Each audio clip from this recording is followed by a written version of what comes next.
you could use the HEP instead of just simply replacing goals where that the Marine Fisheries Service has advised the board that the habitat expansion plan has been approved, and by simply changing that part, you would change the trigger for extinguishment to something I think, anyway, DWR and the state contractors would be able to most likely be able to agree on that. And I'll go ahead and go on record ahead of my colleagues, and not speaking for them, but just for myself, I did read those recommendations in your written comments, and I'm not comfortable with extinguishing it just upon completion of a plan. Mm-hmm. Okay, I just thought I'd try to support Mr. Berliner's point there. Thank you. Thank you. So we will put this off until after hearing the constituents of emerging concern. Yes, sir.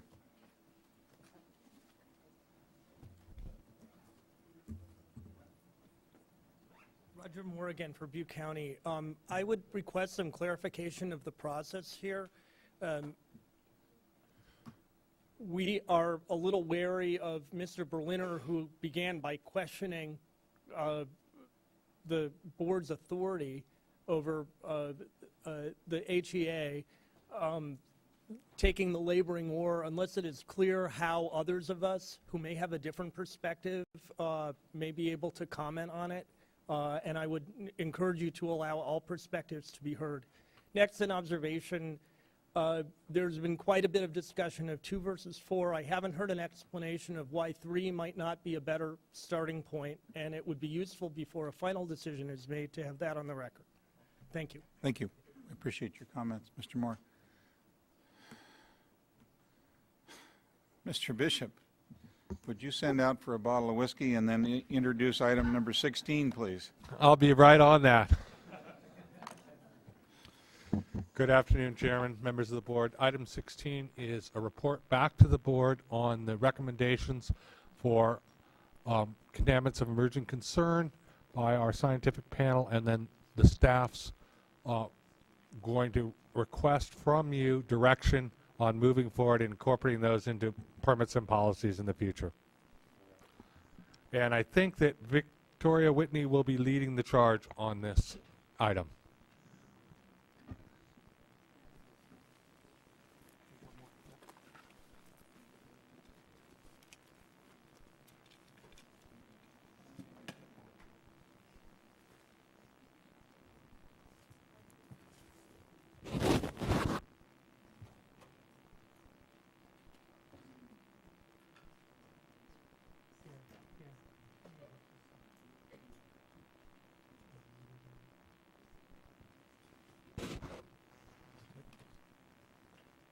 Do you click or do you?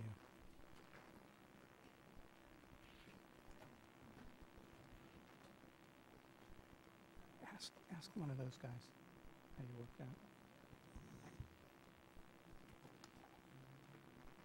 I have not.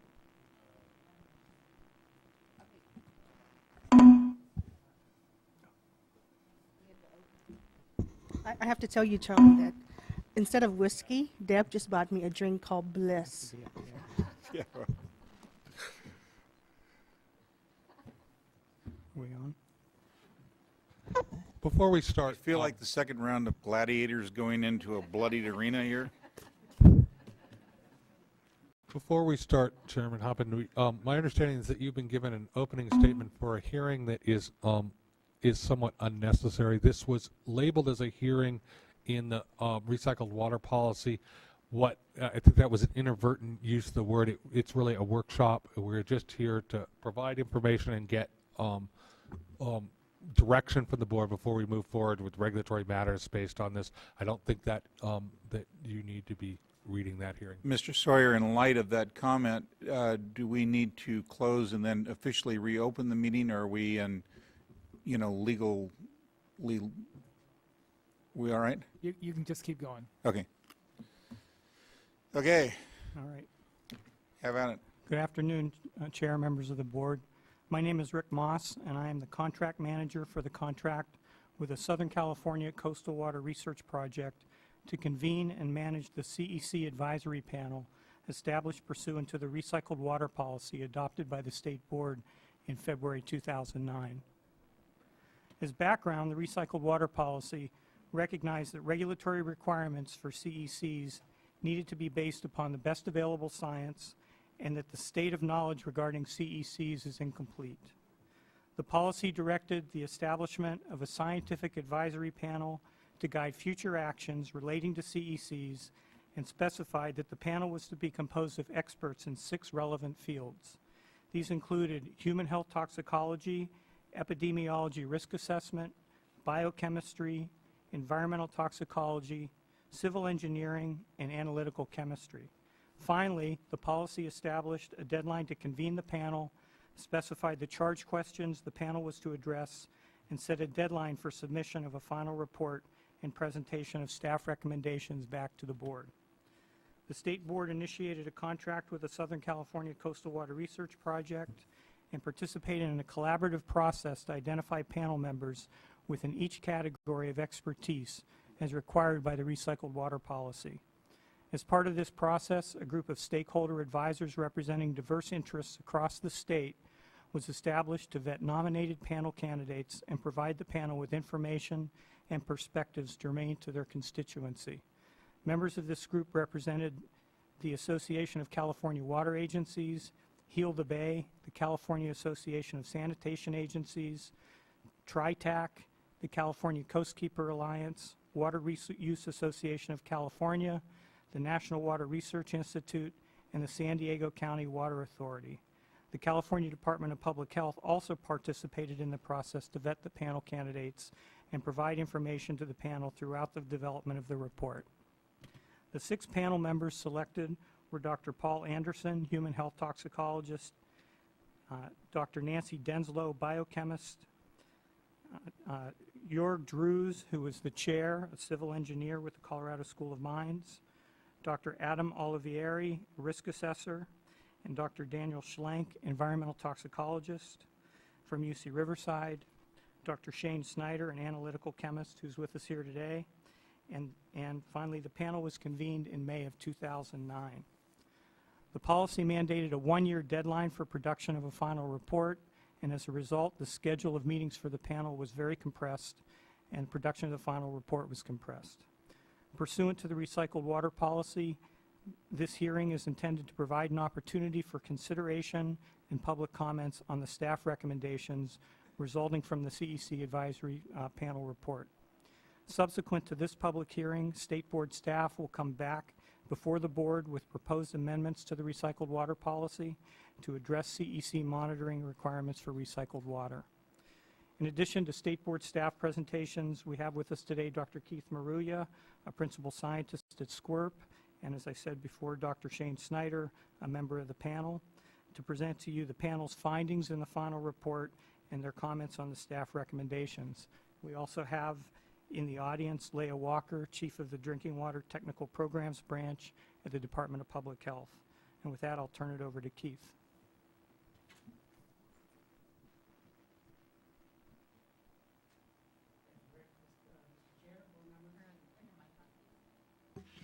Mr. Chair, board members, thank you for the opportunity. I just wanted to spend a couple minutes to remind you all of the process that we used for this, the Science Advisory Panel. Rick mentioned the Stakeholder Advisory Group. We relied heavily on this group to ensure an open and transparent process for the in convening, both convening the panel and conducting their business. We used them to vet our candidates and to make our final selection of the panel members. We relied on them to set the stage for the backdrop in California for recycled water, to give our panel members, who are not all from California, a perspective on what these issues are. We instituted public feedback commentary time at each of our 4 meetings to ensure that this process was a give and take. As Rick mentioned, we cast a broad net for the stakeholder advisors, water industry reps, the environmental NGOs, as well as the pertinent state agencies. The panel's charge was very, very, very broad and challenging. Everybody, I think, is aware that people want the list, want to know what constituents are of utmost concern. And the panel certainly spent a good deal of their effort in deriving that. But there are also, as you can see on the charge, several other issues that they contended with as well. Handing the state a recommended monitoring approach as well as a list, how often, where, and how do we go about interpreting these results as well. So it was a very, very broad charge that the panel was given.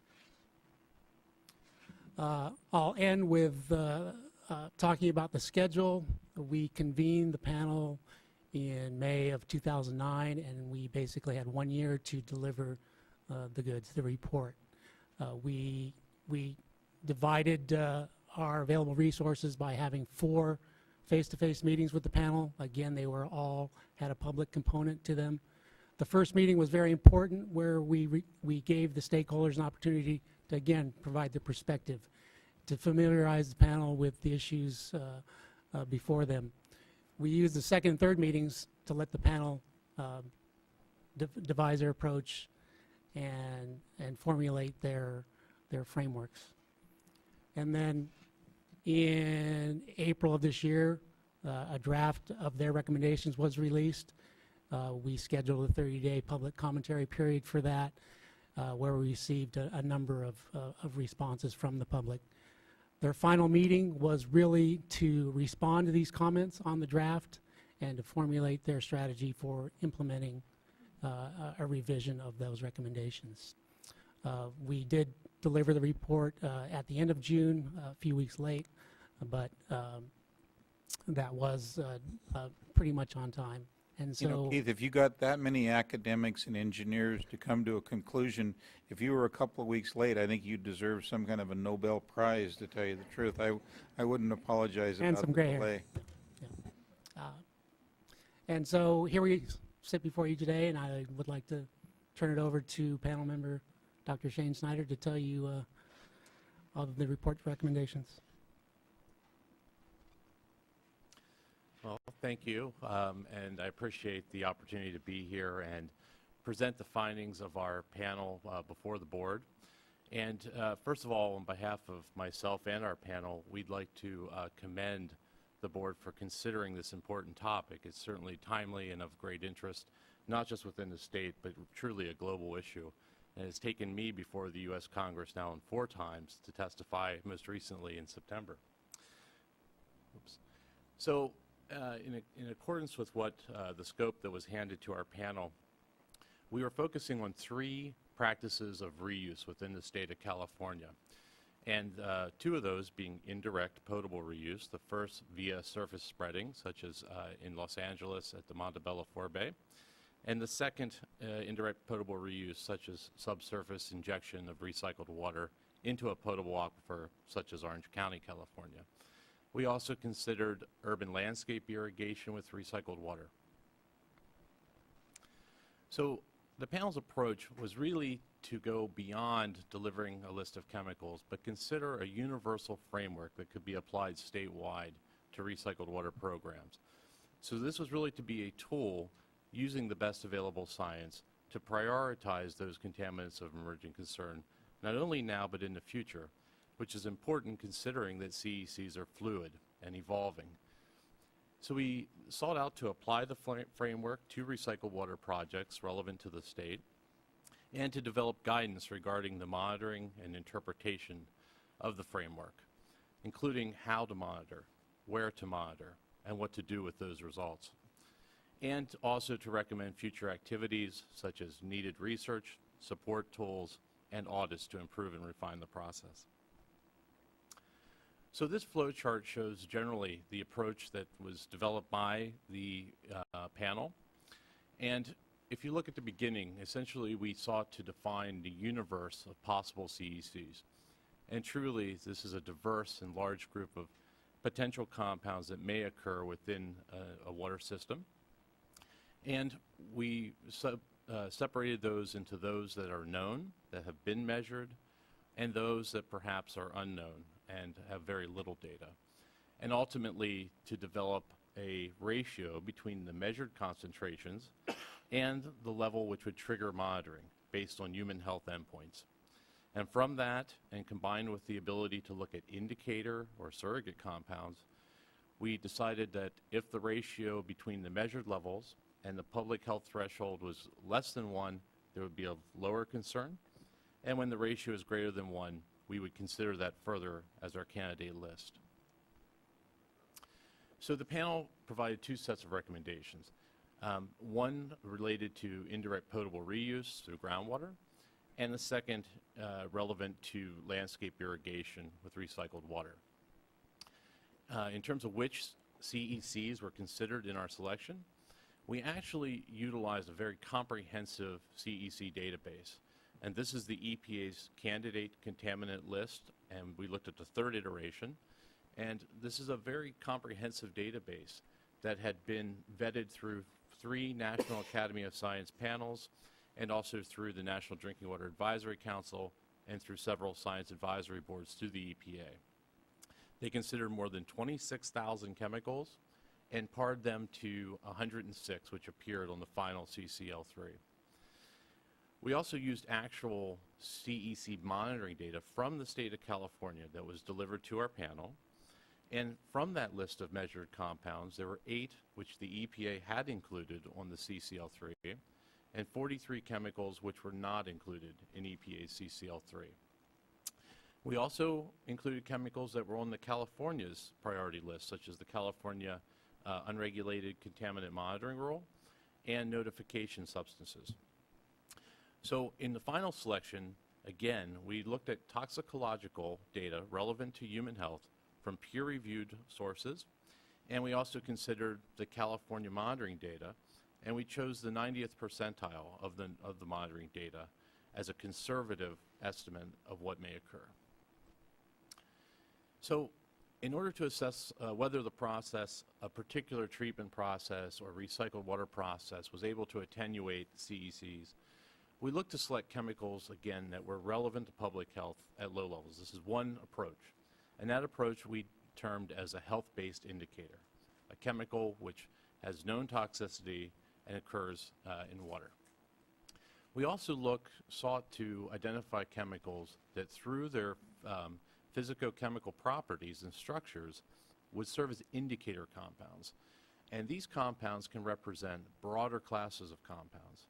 And it's interesting because this is the type of approach we use in the disinfection of water as surrogates such as chlorine residual and contact time. We also looked at surrogates such as bulk parameters, such as ultraviolet absorbance and conductivity and others. So for both groups, we selected the indicator compounds, both from the health and performance-based, and we tried to have representative compounds from a very diverse source of classes such as pharmaceuticals, personal care products, food additives, and others. So this table shows essentially the culmination or the final conclusions of the panel based upon the criteria we described previously. And from that, we identified 4 health-based indicators and 5 performance-based indicators. And so as we look across, we can first see the reuse practice, whether it's groundwater through recharge for soil aquifer treatment, or again, the direct injection into the aquifer. And the compounds selected include natural estrogen, 17-beta estradiol, an antimicrobial compound, triclosan, a stimulant, caffeine, and a byproduct, NDMA, or nitrosamine. We also identified the method reporting limits, and then we have identified, as I mentioned, performance indicators. Now what this means that the delta would be the change expected in the system. And by monitoring that change, we can then back calculate to broader classes of chemicals that may be occurring in the water. And again, the surrogates, the bulk parameters such as a change in ammonia or nitrate or DOC, again serve the purpose of understanding the performance or efficacy of the various treatment processes. For landscape irrigation, in terms of human health risk, we did not identify any CECs based upon the framework that we developed. Obviously, the human consumption or incidental of exposure to recycled water is very low in irrigation. And the surrogate parameters, we thought, were the best way to assess the Title 22 recycled water quality. And those surrogates included turbidity, chlorine residual, and total coliform bacteria. The panel did consider antimicrobials. In fact, one of the antimicrobials is actually in our list of 4. And we did consider a bit on antibiotic resistance. Since the occurrence of antimicrobials in recycled water is expected to be very low, we found that those practices and the risk associated were de minimis. Antibiotic-resistant bacteria were not considered by our panel because we did not consider microbes. In our case, we were considering chemical constituents. But the panel did acknowledge that this is a topic of great interest nationally and internationally, and certainly would deserve further study in the future. So the other group of chemicals that I mentioned previously in the flow chart were those that we termed unknown unknowns, which are chemicals which may occur in recycled water but yet have not yet been identified. And we see this as a continuing evolution in the analytical capabilities. So we expect that more chemicals may be detected in the future. And the panel recommended the use of bioanalytical tools or bioassays that can integrate the toxicity profile of water by looking at the mixtures and not simply going chemical by chemical. So for future activities, we certainly advocated the improving the database for CEC monitoring information, and we suggested that perhaps we could look at occurrence data from beyond the state of California. We also suggested that other databases could be considered as well for the toxicological data that would go into the framework. We looked at and suggested the development of the bioanalytical screening techniques that I just mentioned. And again, these would be to address the unknowns and consider the impact of mixtures of chemicals with common modes of action and toxicity. And we also advocate a programmatic support to manage the process, to manage the data, to apply the framework, and we suggest an independent audit of the panel's initial recommendations. And again, because the compounds are evolving, some are phased in, phased out, we also suggested revisiting the monitoring recommendation approximately every 3 to 5 years. Can I stop you just a second? Now, you didn't do antibiotic-resistant bacteria, but would that be captured in the in your in some of the future studies that you're going to pursue, particularly the bioassay approach? Well, not directly from the bioassays. afraid. Bioassays suggested would be more on the chemical constituents. Okay, But we did suggest that this is a national issue that probably should be considered. right. But did you give a direction for us to go to consider it? We did not provide explicit recommendations directly for antibiotic resistant bacteria, again, because the panel did not consider biological contaminants within our scope. Okay, thank you.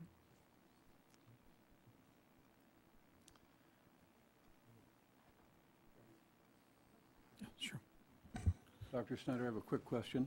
The chemical list that you had, do you consider all of them stable, or do they degrade over time?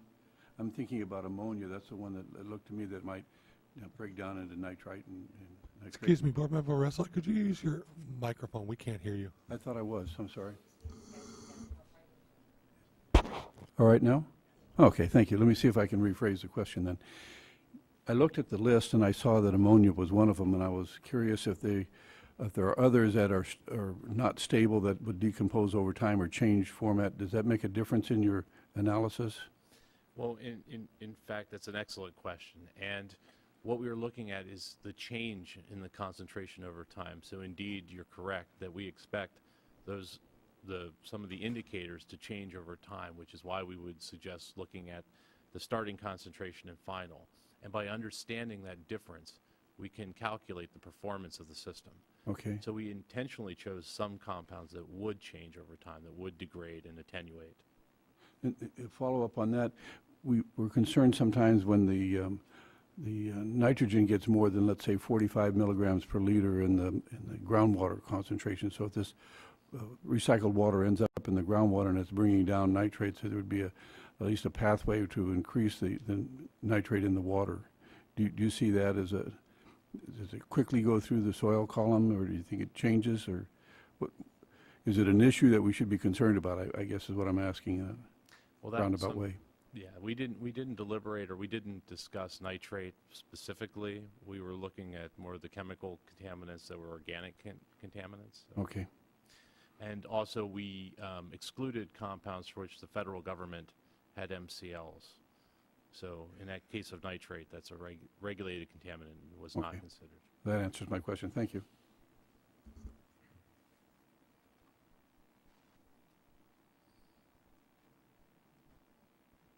Good afternoon, Chair Hoppen and the board members. Gary, the hardest thing we have is getting educated people to turn on their microphone around here. They complete classes in their education that I would be afraid to enroll in, and yet they can't turn on the damn button. It makes me feel vindicated, to tell you the truth. I just looked down and I'm like, I'm not sure if it was on or not, so anyway. You're on. Well, good afternoon, Chair Hoppen and the board members. My name is Gary Dickinson. I am an engineering geologist in the, Now it makes sense. in the Division of Water Quality. Today I'm going to give a brief presentation on staff's recommendations for monitoring of CECs in recycled water. Move on here. Staff prepared a staff report that presented the recommendations. The staff report was based on the CEC Advisory Panel's report and also recommendations provided by the Department of Public Health. The staff report is pretty much an endorsement of the CEC Advisory Panel's report of what was provided in there. There we go.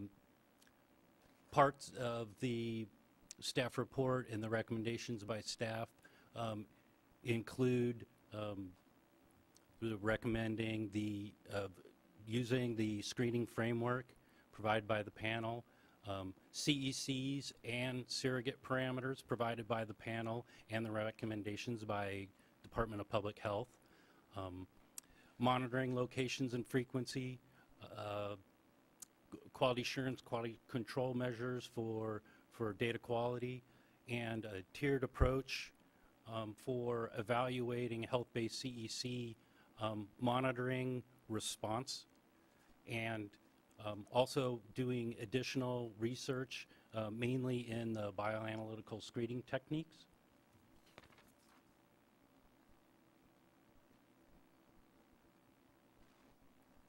This just is a presentation of the framework, the screening framework, and Mr. Schneider already pretty much went through, presented this already, but it is a process where the panel compiled environmental concentrations of CECs. They developed monitor trigger levels for CECs, and then they did a comparison of this measured concentrations to the trigger levels, and then getting a ratio. If it's greater than 1, it was going to become on the list for a health-based CEC.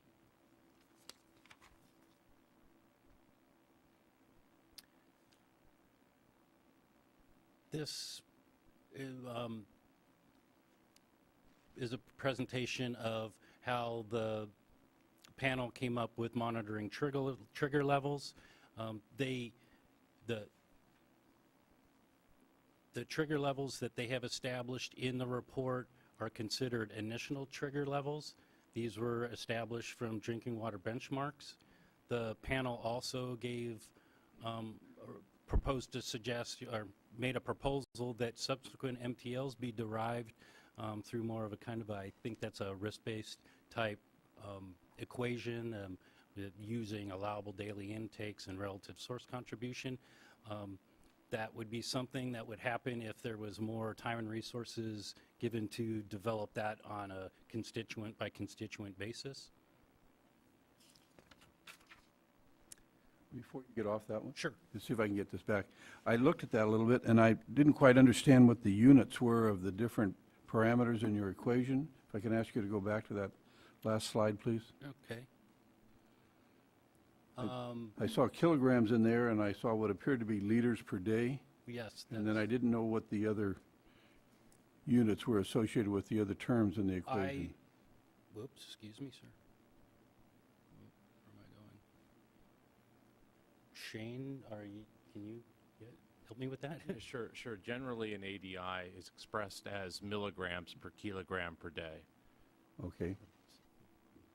So it works out to a mass, a tolerable amount per liter of water. Per liter of water. Concentration. Okay, I'm still not really sure what they are, but as long as you have a sense that it's a mass equation, then is that what we're talking about? The concentration that it comes out Is to it be. concentration or mass? It's really concentration. It's a It would come out to milligrams per liter, essentially, depending on what you use for the ADI. This is the same equation that the US EPA uses to Okay. calculate a drinking water equivalent level. I'm not familiar with it, but just reading it, it wasn't quite clear to me what. Yeah. Thank you for that. Okay, and based on the screening framework, the panel came up with these 4 health-based CECs. The recommendation is for these 4 CECs would be part of the monitoring programs for groundwater recharge and reuse projects, indirect potable reuse projects, and that for landscape irrigation, no CECs were identified by the screening process. The landscape irrigation has different MTL values compared to what would be used for the groundwater recharge reuse because of the ingestion risk. The ingestion risk on landscape irrigation is considered incidental. Also, we were in contact with the Department of Public Health and asked for recommendations for CECs that should be monitored. They came up with these 16 CECs. Only one of these CECs is part of the panel's recommendation, and that would be NDMA, which went through the screening process and came up as a health-based CEC.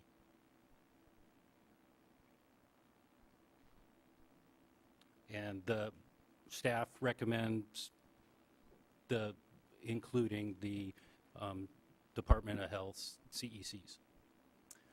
Also, can I stop you right there? And actually, I'd like to ask Shane this question. When you ran your programs through the Department of Public Health list, were you surprised that only one popped up in the +1 category? I wouldn't say that we were surprised by that. We didn't have the dossiers to know what occurrence values or health values the Department of Public Health was viewing. So we didn't have the data at all times to put back into our framework. So in some cases, we had occurrence data, but we may have not had the health data. So a question that you would put back to Department of Public Health, who will be up later, would be a question of, what is the background for their choice of these? Yeah, that's correct. We would have needed to see the exposure data and the health data to put it through our framework. Great, thank you. Let me add a follow-up question. So do we know how the department came up with these constituents? Did they use the framework? They didn't. Oh, okay. So this is an older list. Sorry, I must have missed something.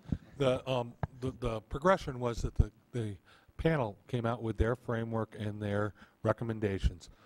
As per the recycled water policy, before we brought you recommendations, we conferred with public health on there. Were there any additions to that list that they thought were appropriate? They gave us these 16 additions to that list.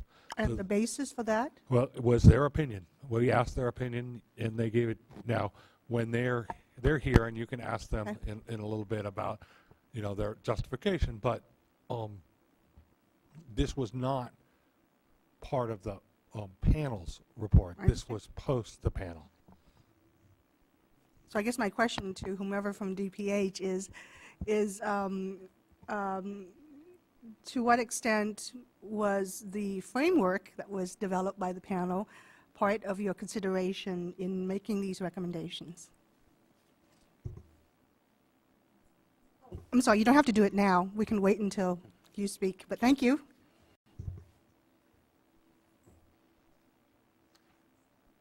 The panel also recommended 6 CECs for treatment performance indicators. Sorry. The panel also made recommendations for, it looks like 6 performance indicator CECs. The function of the performance-based indicator CECs is for evaluating the performance of treatment process and removing CECs.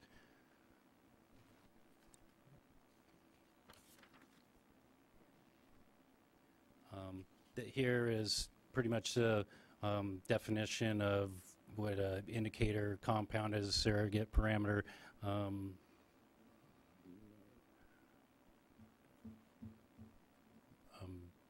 Dr. Snyder pretty much had already presented this, so I'm going to kind of skip over it. Performance surrogates were also recommended. The recommended surrogates for groundwater recharge and reuse projects include ammonia, dissolved organic carbon, nitrate conductivity. Also, there was recommendation for surrogate parameter monitoring for landscape irrigation projects, and that's pretty much chlorine residual, total chloroform, and turbidity. These are pretty much just assurances that there's appropriate disinfection of the recycled water.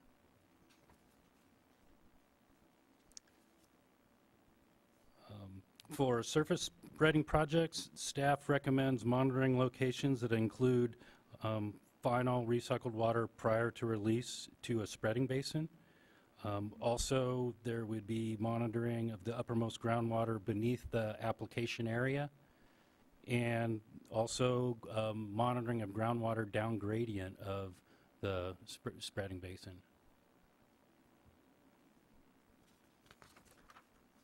Monitoring locations for directing injection projects are recommended within the internal treatment process, which includes before and after reverse osmosis treatment and advanced oxidation treatment, as well as final produced recycled water.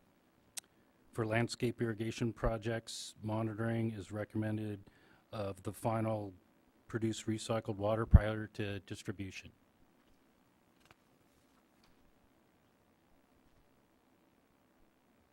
Monitoring frequency. For monitoring frequency, staff recommends an approach that involves identifying initial and baseline conditions. The results of the initial assessment would be used to select appropriate performance CECs and surrogate parameters for baseline monitoring.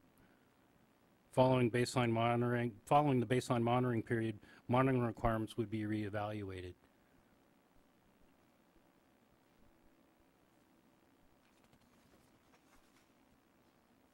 Staff recommends a tiered approach to interpreting health-based CEC monitoring results. The recommended approach consisted of 5 tiers. The tiers are based on the ratio of measured CEC concentrations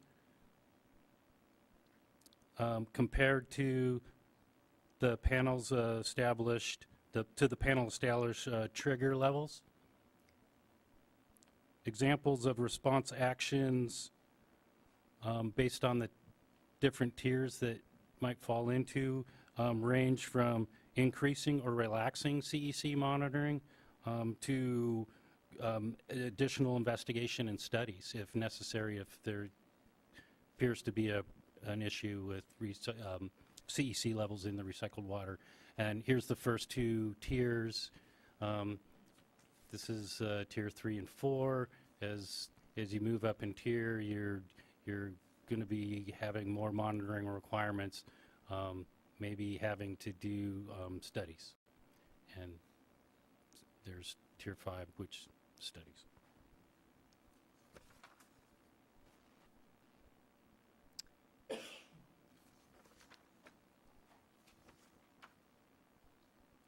Staff recommends additional research in CECs. The panel provided several research alternatives, and staff recommends the development and research of bioanalytical screening techniques. This concludes my presentation. Thank you. Thank you, Gary. Charlie? Please know the ration I gave you was in good fun and nothing personal. Tim? I actually have a request. I know that you have blue cards, but I was wondering, is there a reason why, Vicki, you wouldn't be comfortable with proceeding with your part of the presentation now? The reason I ask is you've identified some significant issues that you would like input from the board, and I certainly would like to hear perspectives from some of the speakers that will be coming up as well. And I'm sure some of them will be able to figure out what these significant issues might be from reading the staff report, but why not just go ahead and present them? That's fine. What we had planned on doing is allowing the speakers to speak and then seeking guidance from the board, although I realize that puts you all at a disadvantage for a number of reasons, not the least of which is that We've had staff doing that to us all day, Vicki. I don't want you to feel bad about that. and I'm going to Oh, You 2 need to days. try Or to you break can the see less. trend. Not the least of which is that the written comments from the public are not due until December 27th, and we got a heads up that you may be receiving a request to extend that deadline since it's the week between Christmas and New Year's, and a lot of people are going to be out. Someone has something else. So it's it's a little awkward for you guys. I recognize that, to be giving us direction when you haven't had an opportunity to hear either the verbal comments or read the written comments yet. So I expect that this may be a two-phased approach. So I'll give what was intended to be the last part of the staff presentation so that everybody is aware of what issues the staff thinks are going to be significant, and then perhaps the folks can address those issues either in their verbal comments or their written comments. So if you could advance the slide.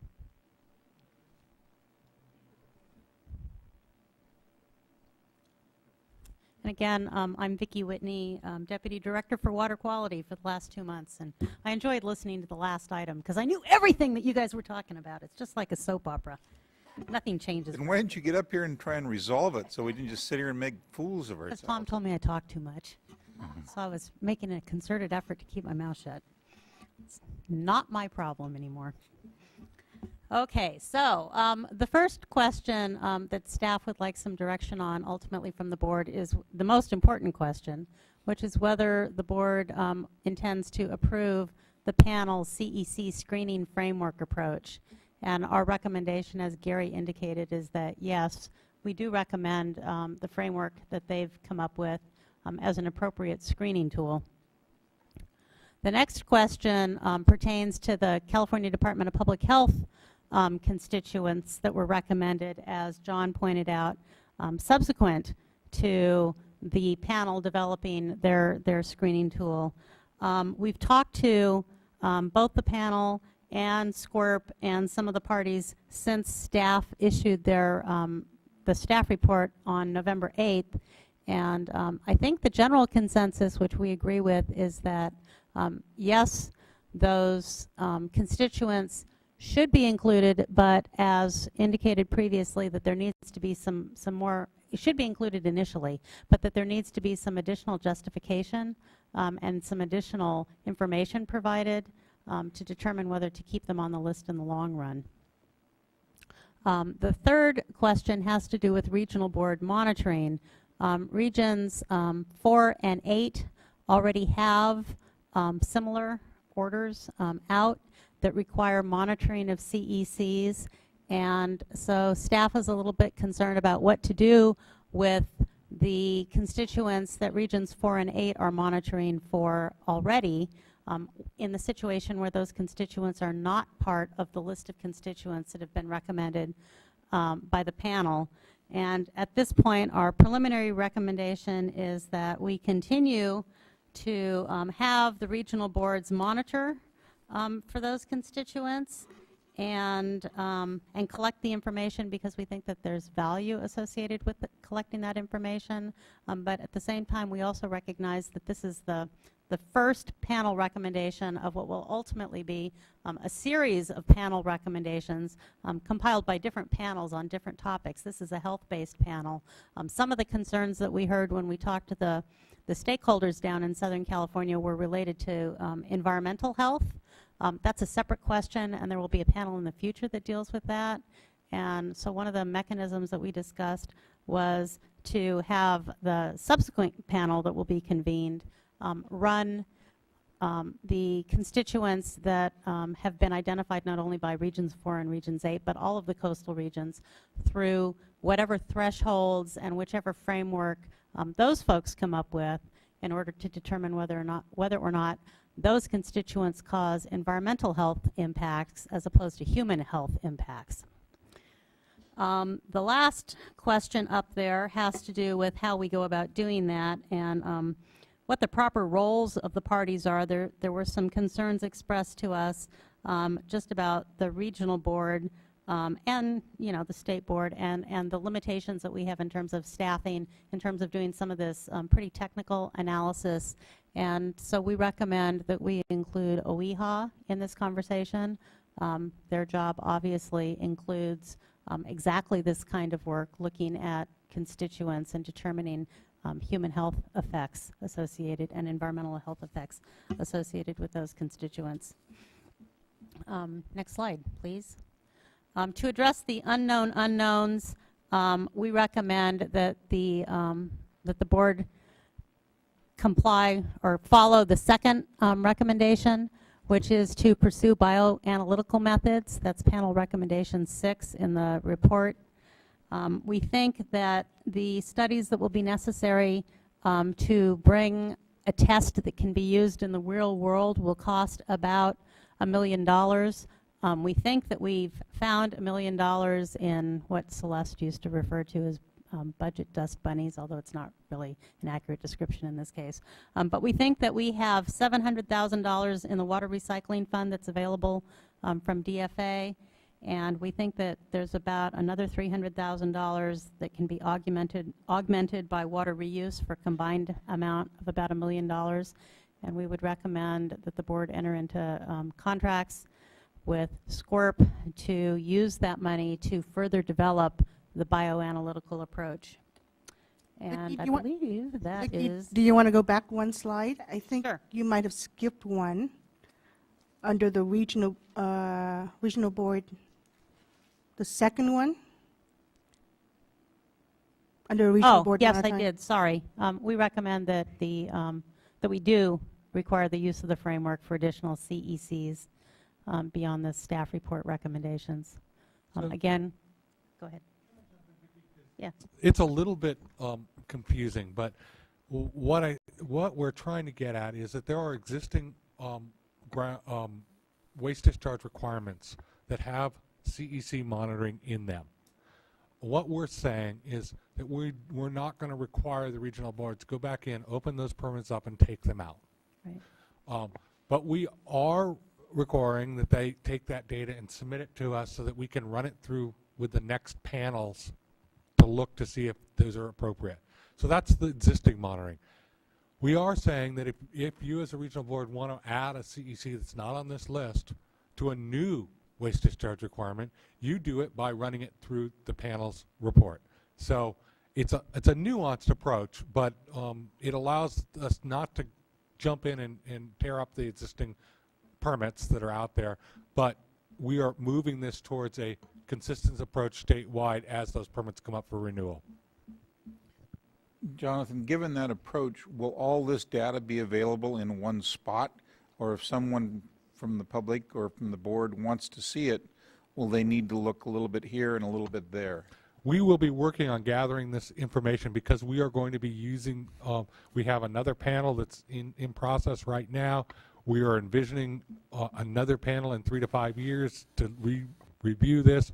So I don't have an answer for where it will be, but it's likely to be a filing cabinet in Vicky's office. But we will work on... That's not really what I wanted to hear. I knew that. We will work on a better approach. Findings. We've been talking to SWRCB about how we would do that, but we don't have an answer for you today. Since Linda Sheehan isn't here, I thought I would ask you that question in her behalf. It would be our plan to have it available on the web and gather it all in one place, but I don't have that answer for you today. And I would prefer that it not be in a filing cabinet in my office. Thank you very much. So the next steps, obviously the immediate next step is to hear the comments from the public and then to receive the written comments. Our recommendation is that we revise the recycled water policy in accordance with the board direction that we ultimately get from you, that we circulate those documents for the required 60-day notice to the regional water boards, and then that we will come back to you in the summer with a resolution or some other mechanism for your consideration.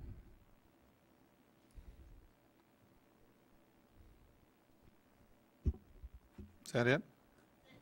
Thank you, Victoria. Well, we've got, they don't.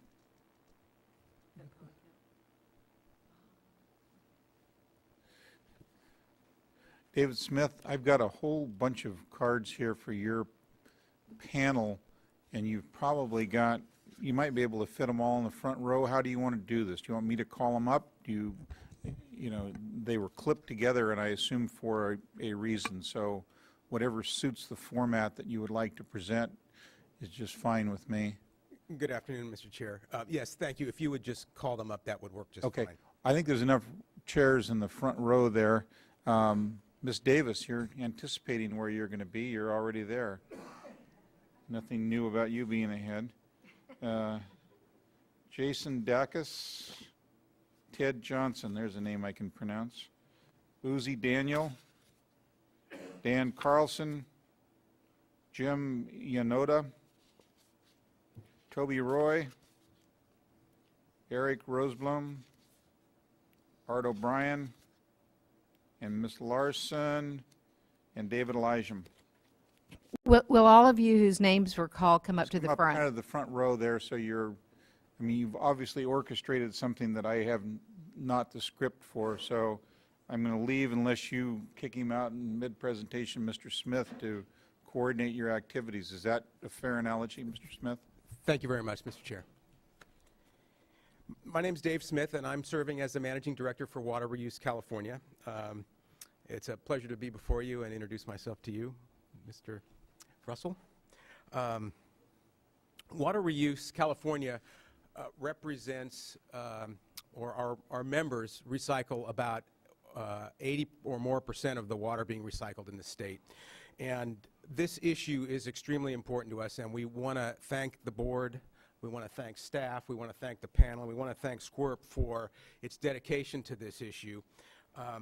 As you just noted, there are a number of water recyclers here who take a high level of interest in this issue, and you're going to hear from them on a couple of issues, and they're going to be addressing the points that Ms. Whitney just enumerated about what she's looking for feedback from you on. We came prepared to talk about those items.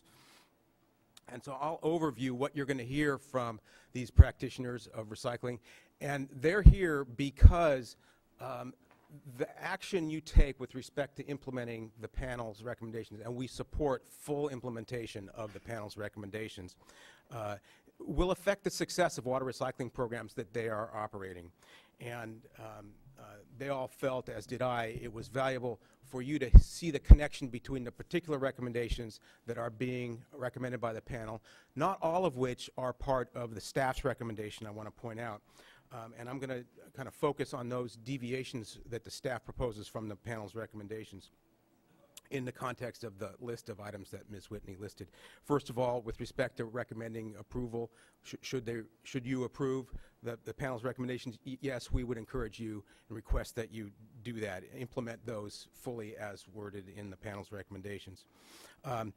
There was a characterization, there was consensus about how to deal among the stakeholders about how to deal with the letter submitted by the Department of Public Health listing those 16 compounds. And what was represented as consensus is not something that we support.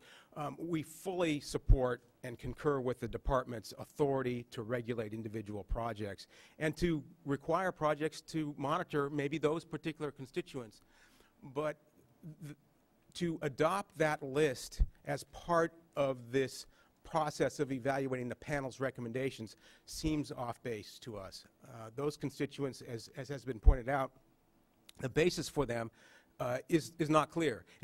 There may be an adequate basis. I'm sure there is for the department to recommend those, but if it's not consistent with the panel's recommendations, it, in our view, shouldn't be adopted by this board in the context of the panel's recommendations. The department has the authority, and we expect, and on many projects they already have imposed the requirements for monitoring those particular constituents.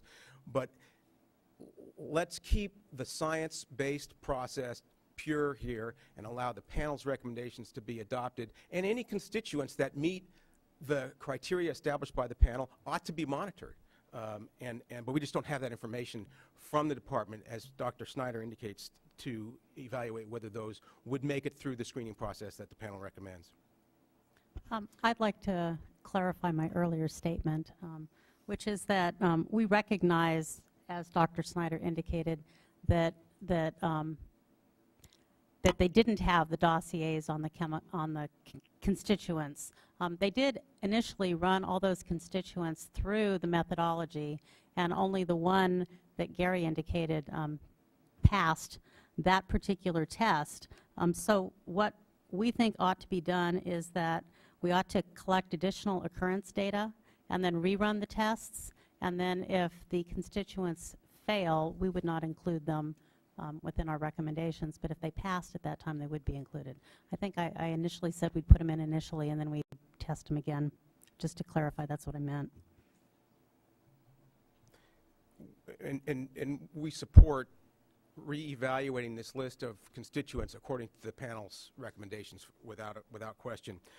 We just want to caution the board about adopting those constituents as required monitoring pursuant to the panel's recommendation, because it would not be pursuant to the panel's recommendation.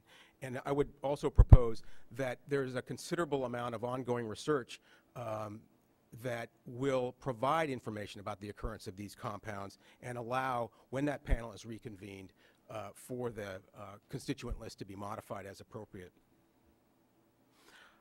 The other area where I want to comment before others come up and give you specific examples of why these recommendations are important to the success of recycling relates to the role of regional boards. I appreciate Mr. Bishop's clarification of what the staff intends the role to be. And I think we depart from staff in one area in terms of what the role of the regional boards ought to be, and that is that we don't think that continuing to monitor under existing monitoring permits is necessarily the right thing to do. There's a great deal of effort being expended under existing permits to monitor for things that would not be consistent with the panel's recommendations.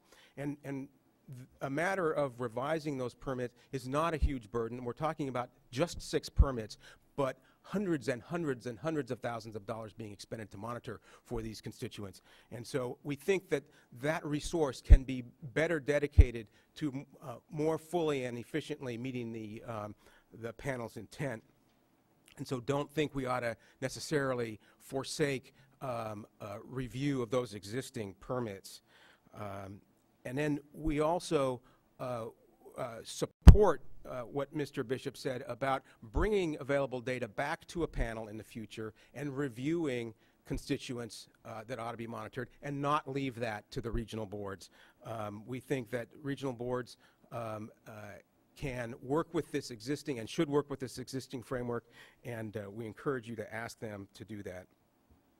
You're also just going to hear about a few clarifications, not disagreements, but there are some areas of clarification that the staff report could offer in the next go-around when this comes back to you, about the distinction between the monitoring requirements for irrigation projects and recharge projects. We think that was fairly clear in the presentation you just received, but in the record that's maintained from these proceedings, it could be clearer based on what we see in the staff report.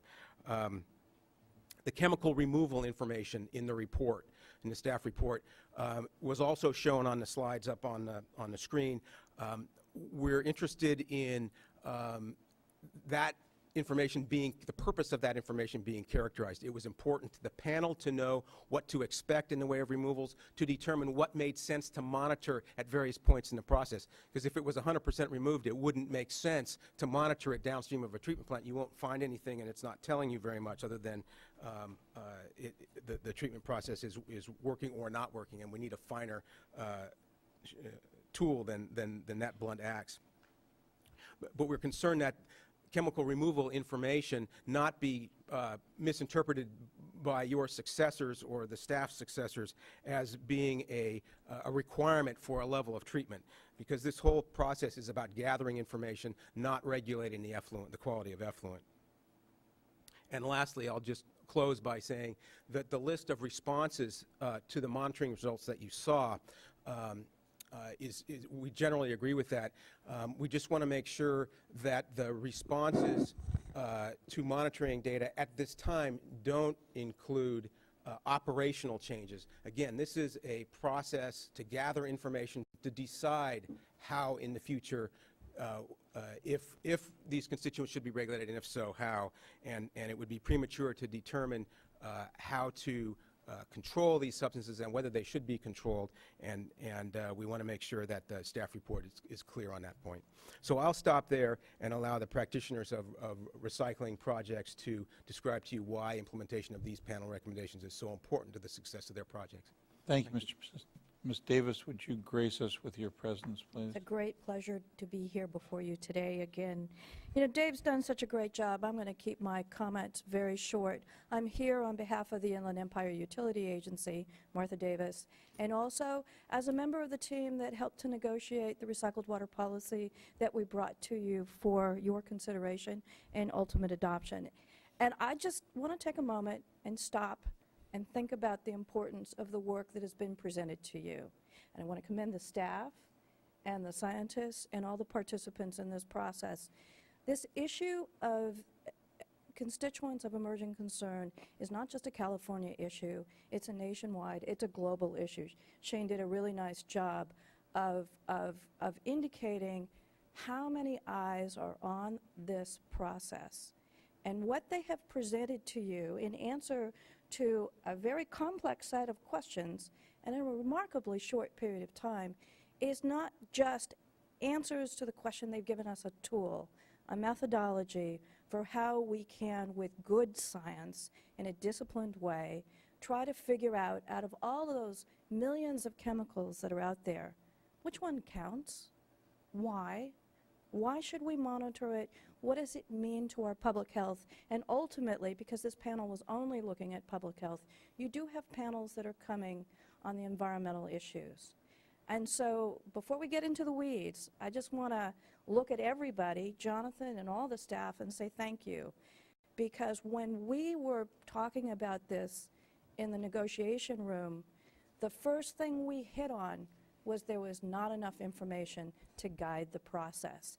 And one of our greatest fears in this was to have the public receiving conflicting information that only eroded public confidence in what we were trying to do with our recycled water.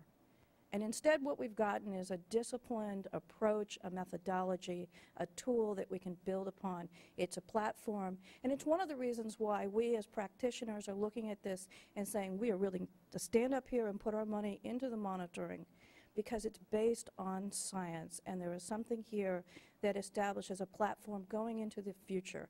It is evergreen. We're going to be gathering more data. Every 3 to 5 years, we're going to be updating this process. We're going to be building something that gives us all confidence that our public health and our water supplies are being protected. So it's a really important outcome, and as we get into some of the details of fine-tuning what the policy should be, I want to make sure that we've got that one locked down. Having said that, a couple of the points that I just wanted to pull forward here. Number one, I do think that we do have a groundwater replenishment program. We have a permit from you and from Department of Public Health Services. We have been monitoring using the constituents that the Department of Public Health Services identified. I think one of the things that's in the policy and is reflected in our conversations with the Department of Public Health Services is how important it is, particularly on the groundwater recharge projects, that this is site by site. You really have such wide-ranging conditions that as we look at what should be monitored in the perspective of the Blue Ribbon Panel recommendations and what's coming forward from the CDPH, we recognize their authority, we recognize that there are other health-based issues that they're addressing. And so part of the recommendation that the staff is giving you is a way of moving forward and blending these two together over time, doing the evaluations and working together, and we think that's the right approach. On the regional board issue, I also second what Dave indicated in terms of the importance that for those areas that already have some monitoring programs, making sure that we're truing up what they're monitoring for with the list of recommendations that ultimately are adopted by you. I think one of the issues we're going to be dealing with through this program is over time new information is going to change the list. So we have to have an appropriate process by which to do that, and I can't think of a better time to start than right now, because that's the intent behind the way in which we're putting together this program. I'd also like to point out in Region 8, and I think David Elijah will give you a copy of the report if you don't already have it, we have a voluntary program where we are working with our regional board and all the wastewater industries to collect additional data. And so there's a difference between what are we requiring as a regulatory monitoring program and what are the additional things that we can do together to collect more data. And I think what you're going to find within our industry is we're very happy to go participate in those kinds of collaborative partnerships because we're all interested in getting the best information possible. But I think that there are opportunities like the Region 8 program that can be replicated in other areas very easily.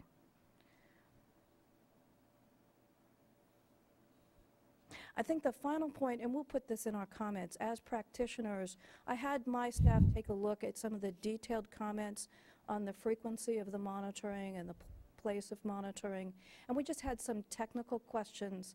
For example, there was a suggestion that there should be daily or weekly monitoring for groundwater recharge at the recharge basins, and certainly where you're using the soil aquifer treatment. You're not going to see any movement in one day or weekly monitoring. We currently monitor on a quarterly and an annual basis. So I just think there's some practical issues that need to be trued up that just go back to this whole point on the groundwater replenishment, use of recycled water. You really have to tailor the monitoring program back to the site conditions. And with that, I thank you. Deborah, Martha reminds me that we're going to hear a lot of unbridled enthusiasm this afternoon, and considering we haven't quite finished our last item yet, if you would set that clock at 3 minutes, not that I'm going to kill somebody, but I can kind of give them a stern look now that Martha's done, just so we aren't sending out for pizza and beer at 9 o'clock tonight. Wait a minute, you're gonna make Miss Larson stick to 3 minutes? You know, Miss Larson would be lucky if she was my child, because I haven't ever kept her from doing anything, but, you know, I try every time. I'm not going to give up. Jason, with all that, you're up. Aren't you glad I didn't do that until after you sat down, Martha? It was by design. Thank you, Mr. Chairman, and good afternoon, members of the board. My name is Jason Dadicus, and I serve as the Director of Health and Regulatory Affairs at the Orange County Water District, located in Fountain Valley, California, and I'm submitting comments on behalf of my agency. We're the groundwater management agency for more than 2.4 million residents in North and Central Orange County. The district operates the groundwater replenishment system, which is the largest indirect potable reuse facility in the United States and one of the largest in the world. Since coming online in 2008, the groundwater replenishment system has provided a local, reliable supply of up to 70 million gallons a day of purified recycled water for groundwater recharge. Additionally, we operate the smaller Green Acres project, which produces Title 22 tertiary recycled water for landscape irrigation. And as such, the district has significant experience with recycled water and the water quality issues that surround it. The district commends the State Board and its staff for convening the expert panel to address the issue of CEC monitoring and recycled water. The panel's final report, we believe, serves as an excellent comprehensive reference and contains a generally reasonable set of recommendations that should be implemented. It presents a transparent and conservative framework for identifying which CEC should be monitored now and in the future. However, the district has some concern about the inclusion of a proposal in the State Board staff report that would provide individual regional boards the authority to require monitoring of additional CECs beyond those recommended by the panel or the Department of Public Health on a project-specific basis. The district believes that this recommendation runs counter to the State Board's goal of a reasonably consistent statewide policy on water recycling, as well as the district's own experience in developing CEC monitoring plans. The district conducts CEC monitoring as a part of our regional board permit to operate the groundwater replenishment system, as well as through additional voluntary efforts to study occurrence and treatment performance. Furthermore, the district is a member of the Santa Ana Watershed Project Authority's Emerging Constituents Task Force, which is comprised of a diverse group of wastewater dischargers, water recyclers, imported water agencies, water retailers, and groundwater management agencies. The group has voluntarily undertaken a stakeholder-driven, watershed-wide CEC monitoring program in collaboration with the Santa Ana Regional Board and the Department of Public Health. In fact, Director Dodick was present at the Santa Ana Regional Board meeting last week when the task force annual monitoring results were presented. Both the groundwater replenishment system and the watershed task force CEC monitoring efforts have been guided by independent advisory panels and other outside experts, analogous to the way that the State Board has received recommendation from its own expert panel. Additionally, these monitoring efforts include the input from the California Department of Public Health. Our local regional board has been receptive to this open and collaborative, stakeholder-driven approach and has not mandated its own separate CEC monitoring requirements. This process has worked very well, and we'd like to continue our monitoring with the additional recommendations and guidance provided by your panel. It would be unnecessary and counterproductive for the regional boards to independently pursue measures and monitoring inconsistent with the expert panel's recommendations without at least input from stakeholders and concurrence from CDPH. The district is supportive of an open and collaborative process that utilizes the best available science that's provided by experts, recognizes the statutory authority of CDPH to protect public health, appropriately prioritizes the resources of the regional boards, and perhaps most importantly, has demonstrated success in our region. Thank you. Thank you. Ted?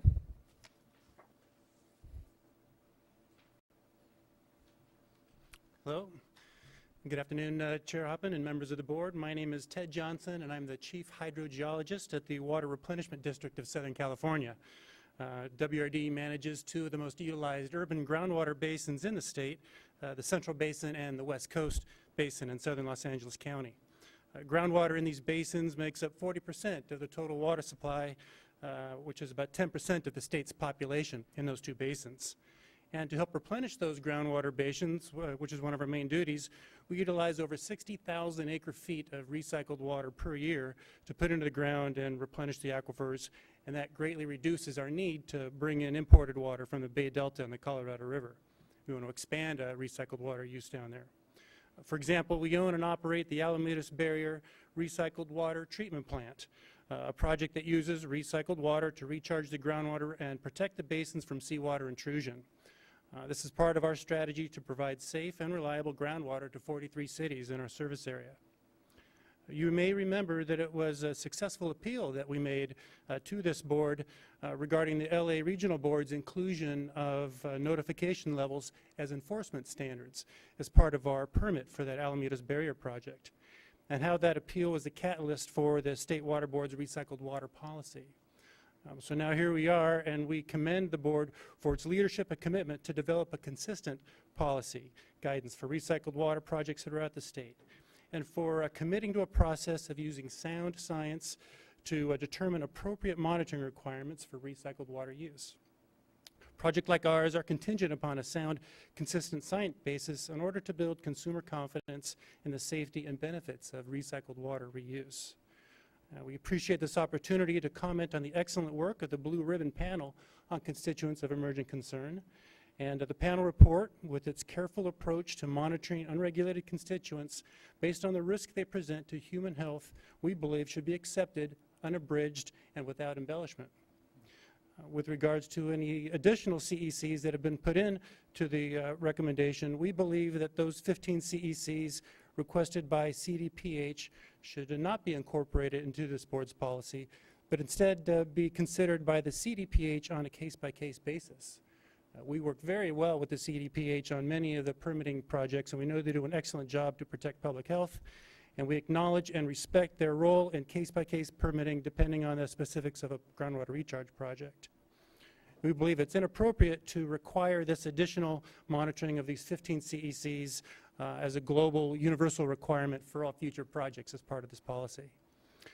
While the state staff report states that the process for selecting additional health-based CECs for monitoring would have to be consistent with the panel's exposure screening approach, we did not see that with those additional CECs. Similarly, we don't agree with the omission of the panel's first recommendation that the State Board assemble an expanded database of measured environmental concentrations of CECs based on literature and out-of-state studies. We support that we should look at that. While the development of bioanalytical screening techniques is promising and a recommendation we endorse, we also realize the need to work to understand potential data gaps in the near term. We believe it is far more appropriate to work uniformly to resolve potential data gaps now for all water recycling programs rather to employ the recommendations included in the staff report, such as to allow regional boards to require additional monitoring on a case-by-case basis. We believe that's the work for the CDPH. We know CECs are a potential human health concern and are therefore appropriately addressed by scientific study, uniform water recycling criteria, and under CDPH guidance. Establishing a policy that potentially allows 9 different... It doesn't work not looking up, I'm watching you. Thank you. Go straight to the end, because we're going to hear it again. Oh. Establishing a policy that potentially allows for 9 different regional boards to arrive at 9 different sets of monitoring criteria in the name of universal public health protection is inconsistent with the panel's recommendation, and we think runs the risk of undermining consumer confidence. The same standards of public health protection, we think, should be consistently applied based on science and CDPH guidance. So in conclusion... Thank you. Oh. Thank you very much. No, really, honestly, we're going to... Your other colleagues are going to have time. We're going to be so late here. Okay. So go ahead. Uzi. Thank you for this opportunity to speak. You're welcome. Uzi. I hope I said that right.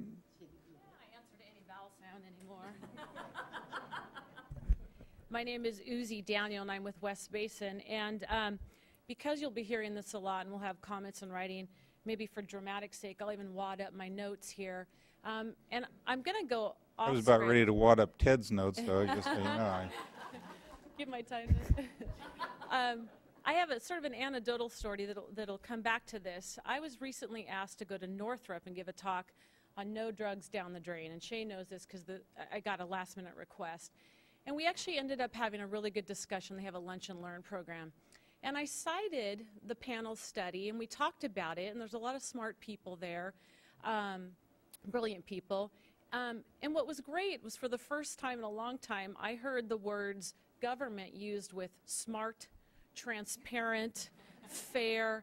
And I think that's what's important and why we should all be proud of this program, is that it really is taking the scientific smart approach. You're able to explain it to your public, and we come in here looking like we're on one side or another. But for example, West Basin, we're a drinking water agency serving almost 1 million people. We also produce recycled water, so it's in our interest to protect water quality in general. And I think that's important for everyone to remember. We're all here for the same cause. It's about how do we do it, how do we get to it so it's fair, again, the words they use, smart, and an approach that the public can understand. And that's why if we deviate from a framework that's now proven to work or is going to prove out to work, how do we make sure that we're really investing the public's money wise? We can monitor like crazy. I'll be honest, we monitor for almost all of these things or have. And at West Basin, we have brilliant technology, as do other agencies, to clean that stuff up. But monitoring for the sake of monitoring isn't really using our public's money wisely. Couldn't we use that money better to actually study some of these constituents we're not sure about? Maybe we don't know all the health effects. I just think that to go out and grab these things because we think that's in the public's best interest may not actually be the case. So at West Basin, we really like to take the approach, monitor for a purpose, have a little bit more focus, maybe take some of this information and go ahead and look at these other constituents using the framework, things that we've come up with and agreed on in general will work for all of us. And I think that's the best thing as regulators, as agencies, and for the public. So with that, you'll still get our written comments with all the dry stuff, but I want to thank you for your time. Thank you, young lady. And I want you to know that I have drunk the recycled water at West Basin and live to tell about it. Dan. Good afternoon. I'm Dan Carlson. I'm Deputy Director of Operations for Santa Rosa. Most of you are familiar with our system, and so I'm going to be brief, try to be brief. And we recycled, in the last 3 years, we recycled over 99% of our water. We virtually eliminated discharge in our system. Most of our system is through irrigation, both agricultural, that started in 1975, urban irrigation, and most recently geysers recharge, which allows us to reuse the water when irrigation doesn't need it. And through that, again, we've had some phenomenal achievements, which is really helping us reach the statewide recycling goals. Contaminants of emerging concern, chemicals of emerging concern, whatever CECs are, and I see they're called everything. They were neither emerging nor were they of a concern when we started. They are now, and we're pleased that this board took this subject head on and sanctioned this independent, highly credible, blue ribbon scientific panel to evaluate how much of a concern this is, and then what do you do about it, or how do you monitor it, or what do you do in the future. And so although our Santa Rosa's specifically supportive of what the results have been with the irrigation requirements for Title 22 water, we're really, I think, in echoing what Uzi said, it's really important that we take this body of work that this panel did and adopt it without modification, because we, as she did, have gone to our public when they've raised this issue and said the state has sanctioned this scientific panel, and we showed them the names. You saw the names. These are very impressive credentials, and we said when they come out with the report, we'll have to do what they say, because we're probably not going to, it's going to be what needs to be done. And so I think it's very important that you adopt the panel's recommendations without modification. Thank you. Thank you, Dan. Mr. Yanoda? Good afternoon, Chairman and Board. My name is Jim Yanoda. I'm the Assistant Director of Water Resources for the Los Angeles Department of Water and Power. We really thank the opportunity to be here today. And we commend the State Board with hiring the independent Blue Ribbon panel to come up with advice on what the State Board should implement, and we are in full support of that.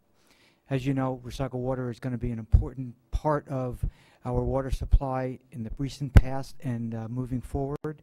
And LA has a very large program where we're going to dramatically increase recycled water, not only for irrigation and industrial purposes, but also for groundwater replenishment.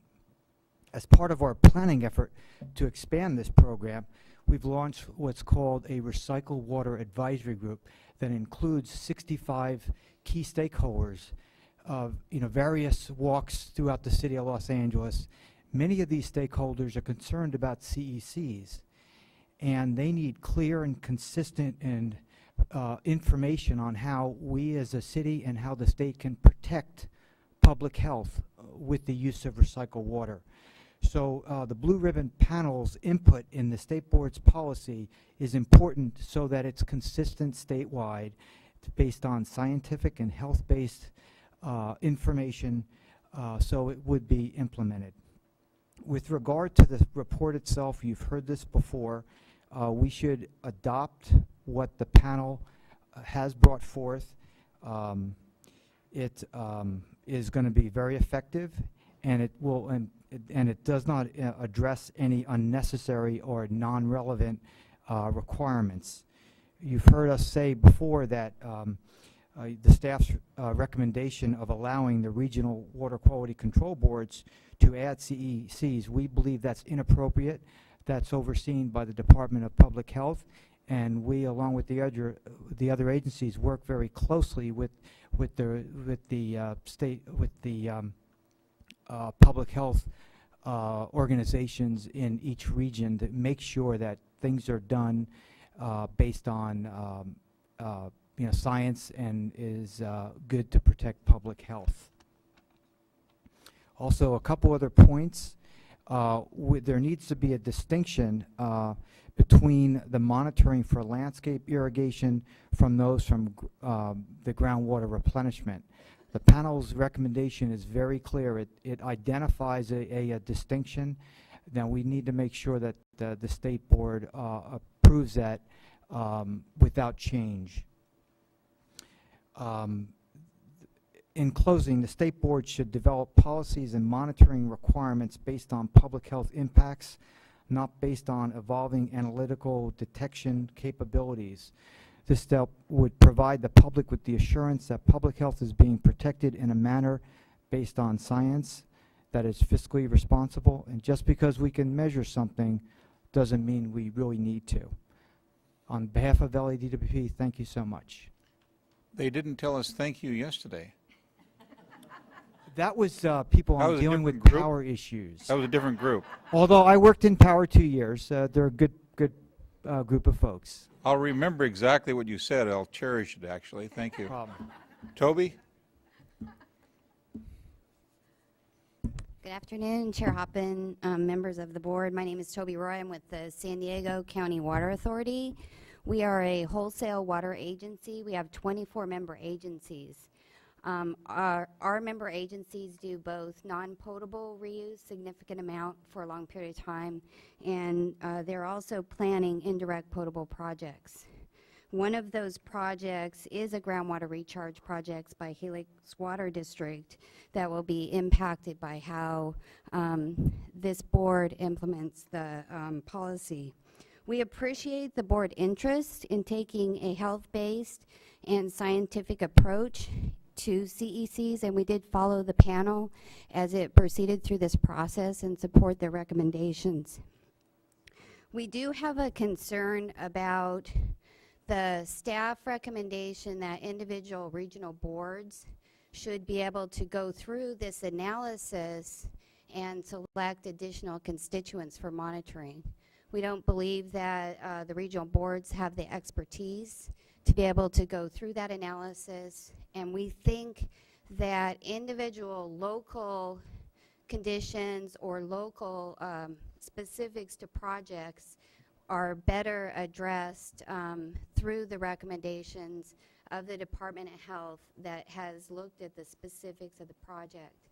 And one thing to keep in mind is a lot of these projects have their own expert panel, and the Helix project is a good example. Their treatment train is a little different than the ones that were evaluated. They may actually do spreading of advanced treated water and have a little bit different requirements associated with that.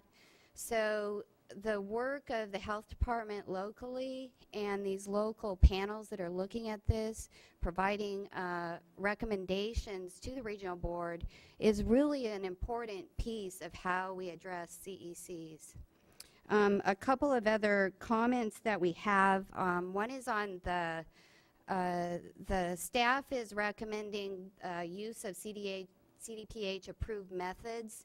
We would like to see that taken a step farther and have the laboratories actually be approved by the ELAP program of CDPH. We think that laboratory certification is key to getting proper data as a result of this monitoring. If laboratories aren't certified, that really questions the quality of the data. And then on the last part, because we do significant landscape irrigation in San Diego County, I believe the staff addressed it in the report, but we'd really like it clear that there is no CEC monitoring required on these landscape projects, and there shouldn't be additional CEC monitoring at the regional board level applied to them.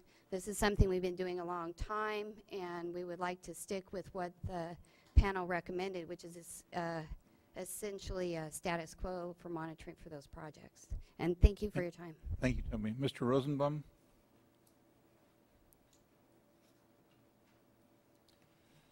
Chair Hoppen, members of the board, good afternoon. My name is Eric Rosenblum. I'm Division Manager of South Bay Water Recycling, the City of San Jose's water recycling program. We distribute an average of 10,000 acre-feet of water per day to more than 600 customers in Silicon Valley, the largest non-potable urban water reuse program in Northern California. It's also my privilege to speak to you today on behalf of BACWA, the Bay Area Clean Water Agencies. I have, in the interest of time, taken out about half the content of my prepared remarks, but I had to vet them with BACWA before giving testimony, so I can't depart entirely from the text.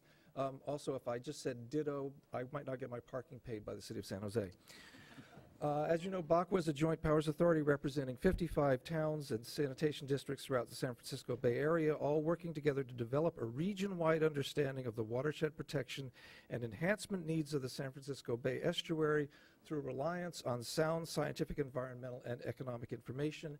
And it is this principle, the good policy based on sound science, that you confirmed when you charged the Blue Ribbon Panel to provide guidance for developing monitoring programs.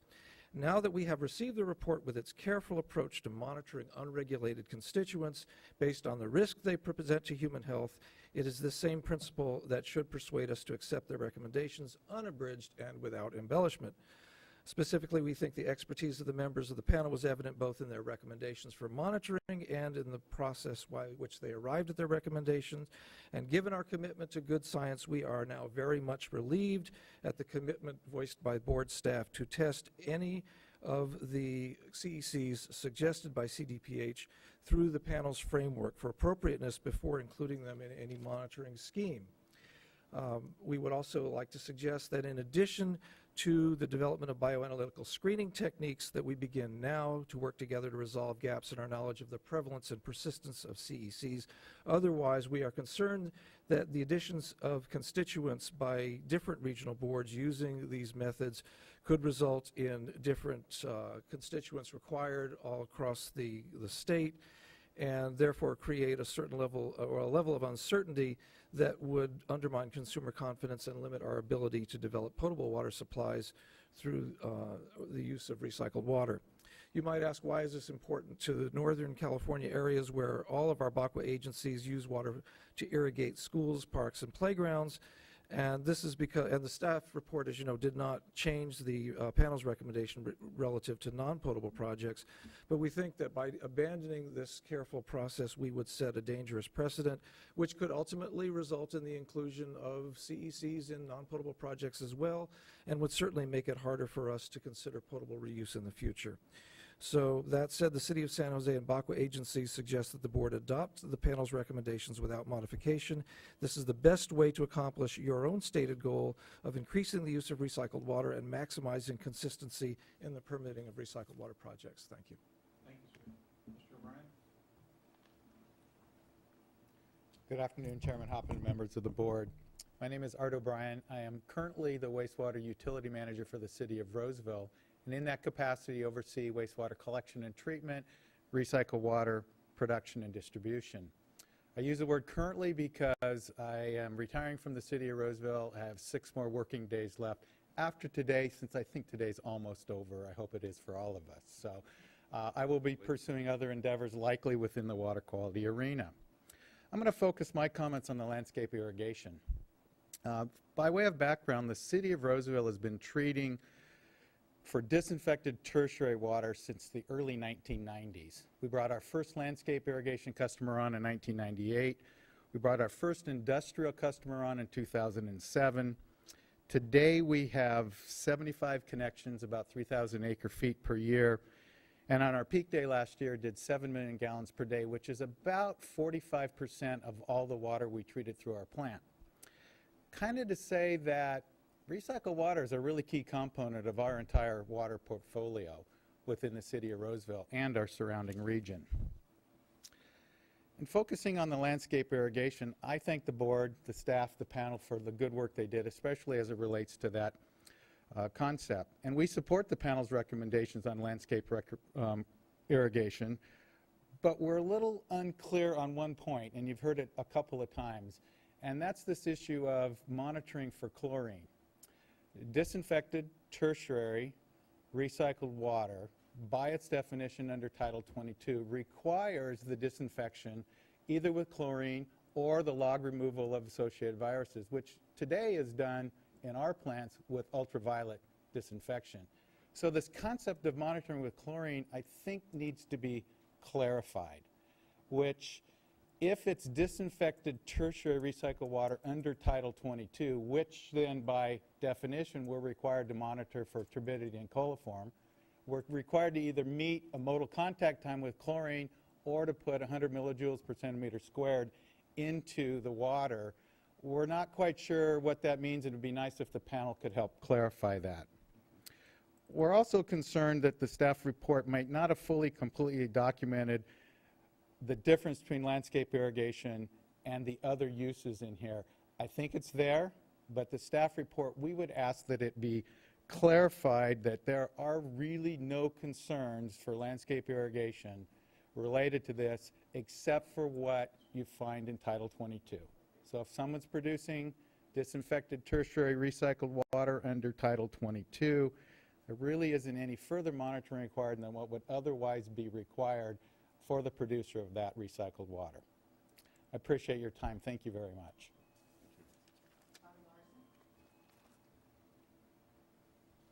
Bobby Larson.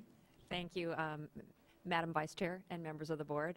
I find myself in a very desirable position for the chair, but a very unusual for me is that I really have nothing useful to add. You've heard it all. You're going to hear it all again. So I will decline to make any further remarks except for the one thing that is actually within my expertise, and that is to ask about the comment deadline extension, if we could maybe have until January 10th. Thank you. I wasn't so old and brittle I'd fall right out of my chair. Thank you, Bobby. I appreciate that. David, can you follow that act? No, act isn't right. It's going to take him longer than that to tell us who he is. He's being paid by the hours. It'll give him his time. Actually, before David begins, should we reward Ms. Larson in terms of responding to her request? There's going to be a payback on that I am not going to like. Oh, okay. Well, oh well. Too bad, Bobby. Chair Hoppen, members of the board, David Elodge. I'm here for San Bernardino Valley Municipal Water District. We're another wholesaler in Southern California, and recycled water is not something that we do, but it is key to all of our retail agencies and their future water portfolios. Before I forget, I want to, first of all, commend Member Russell on his appointment. Good luck. I will also be brief. I just want to direct the board back to where we were 3 years ago, where people were literally throwing things at the Metropolitan Auditorium about this policy that staff was developing. Staff, to their credit, worked with the stakeholder group, worked with the panel, and has really brought something to you that you should be very, very proud of. We have taken a policy that was going to be a disaster. It is now being looked at, and I can say this having spoken about it at an American Bar Association conference 2 months ago, across the country as the model of how you use science to implement the precautionary principle. And that is a credit to your panel and to your ability to say this is the way to make public policy. You've heard all the details, and I won't go into them again, but the policy as being proposed by the panel and implemented by the staff recommendations, I think is a way to get to where all of you wanted to get to 2 and 3 years ago. Making sure that recycled water not only is safe for public, but is seen to be safe so we don't have concerns by members of the public. I'm also appearing this afternoon, I want to bring to your attention the report that was presented to the regional board last Thursday, and I believe that Member Doduk was there. This is the voluntary report that we've been talking about, the voluntary efforts, and I want to direct your attention to the list of compounds that we identified in the Santa Ana. It's 11 compounds, very, very similar to the list that's being recommended by the panel. That should give you some confidence that this is a list that is a good list. It's scientifically based. What I want to tell you is what the report says. It says where detected, and this is both surface water and groundwater, EC concentrations fell well below the range where other studies have shown that, quote, no adverse health effects would be expected. The result, in other words, of all the monitoring, of all the efforts, we're showing that these levels are very, very low. They don't, to the extent we understand it, pose any threat to public health. That is a conclusion based on firm science that you can be very proud of. Thank you very much for your attention. Mr. Lysam, I'd like you to remember the introduction to this item, and now that you guys have got this out of the way, you can save that line and come back in a year and with Ms. Larson and tell us how you did this with toxicity monitoring. Would that be fair? Chair Hoppen, if you would like us to do this again, we will be glad to do it again. In all seriousness, I think that is the next frontier, and we will be glad to work with you and your staff. Thank you very much. We've got 3 speakers that are not part of this panel, but I don't know why you all need to move anywhere unless you want to. Debbie Webster.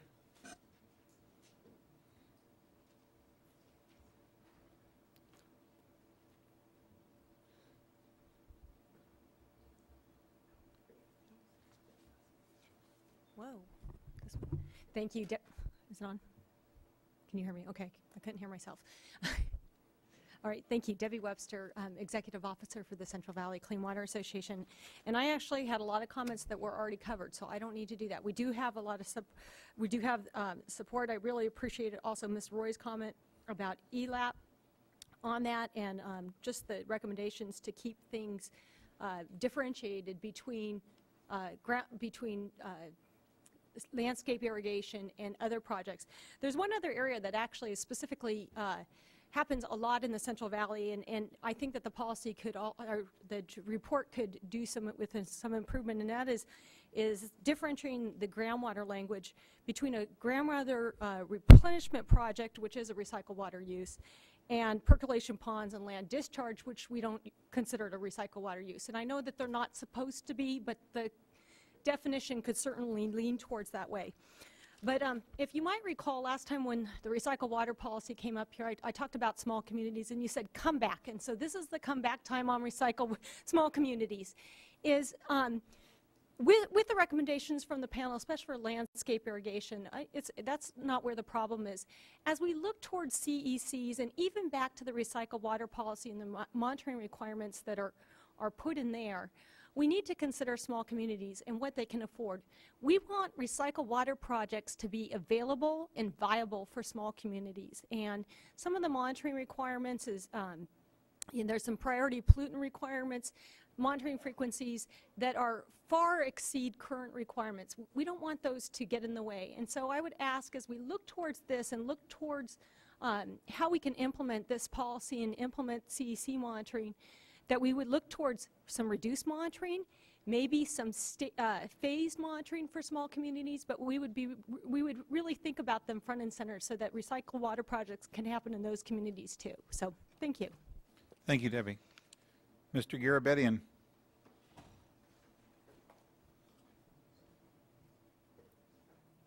You're not going to read that whole binder, are you, Michael?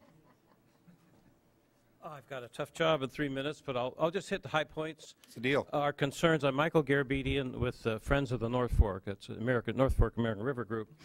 The panel is mainly a toxicology report.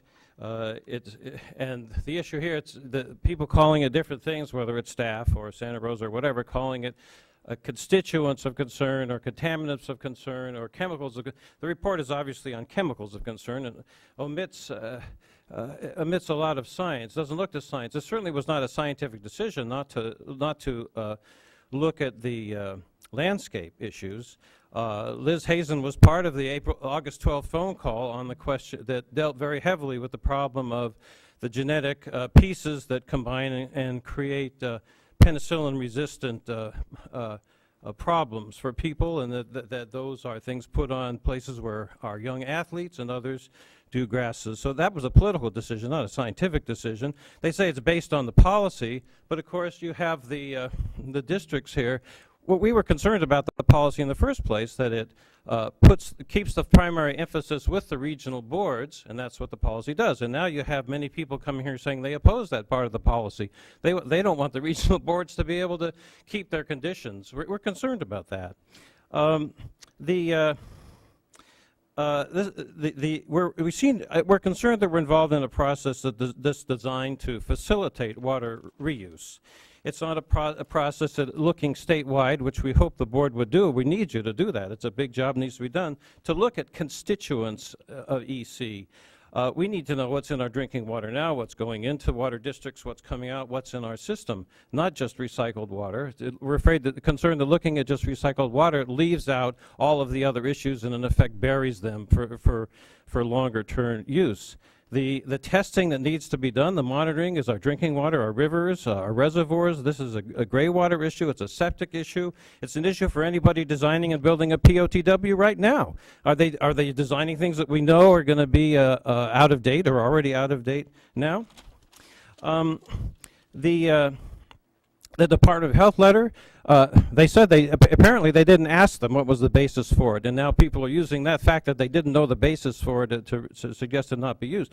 The letter is on, someone said they were asked, someone from the panel said they were asked to comment on chemicals of emergency and concern, and that's what they did. A Department of Health letter that doesn't deal with pathogens is laughable on this subject. I mean, to say it's going to be dealt with by another panel where there are all these vagaries of definition and even what the name of it is a problem. The recommendations, there's no urgency in the recommendations. They're talking about 5 years for another panel. This is an urgent panel. I wish we could say that some public health disaster is going to happen and that'll trigger responsible action by the state, but everybody's urging you not to do the monitoring, or even small communities where you might be able to find out that might be the cause of a public health problem. How did we get here? We got here when the board took, I think it was the 1968 and 1972 resolutions and put window dressing on them as recycling and made it into a state policy, set up a group that's primary Southern California. We weren't allowed to participate in the stakeholder meetings. The board was formed in 1967. Now, toxicology, which is really important. It's great we have a toxicology report, but the first bachelor's degree in toxicology happened down the highway 7 years after that. There's other science that needs to be brought to bear here. We're concerned about the deadline too. There's such a host of issues that need to be addressed. It's a very difficult thing for the public to be involved in and keep up with. You know, I was here at 1 and 1:30, or in the morning, 1:30. All the meetings of the panel, as far as I know, they were all in Southern California. This started out as a Southern California Delta issue. Sure, Santa Rosa's here, but rivers issues, as we see that we're concerned that this is an anti-rivers, anti-water body issue. It's primarily oriented and developed from people that discharge into the ocean. You know, we're an all-volunteer organization. To be able to fly down to meetings that are only held in Southern California a couple days is not a reasonable expectation. So we will try to comment on those things. Certainly an extension of the comment deadline is advisable and needed. Thank you, sir. I know we rushed you there, and I appreciate your comments. Thank you very much. Thank you. Today I feel a little like what it must have felt like to be an Armenian boy in a Turkish orphanage. Mr. Boland.